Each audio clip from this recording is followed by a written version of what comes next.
సేమియా ఉప్మా కోసం సేమియాని ఇలా గోల్డ్ కలర్లో వేయించుకోవాలి. తర్వాత పల్లీలు శనగలు వేయించుకోవాలి. తర్వాత పచ్చిమిర్చి, కొత్తిమీర, కరివేపాకు, టమాటో, ఆనియన్స్ ఇలా సన్నగా కట్ చేసుకొని ఉంచుకోవాలి. నెయ్యి వేసి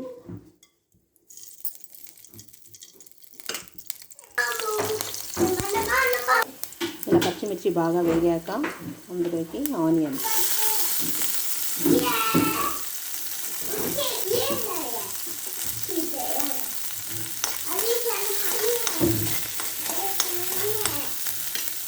పానీ, టమాటో,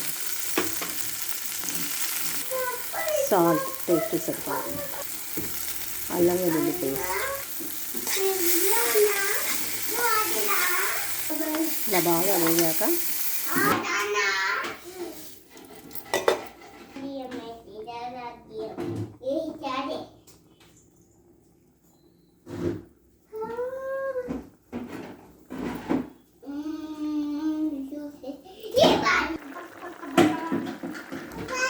ఇలా అంతా దగ్గరకు వచ్చాక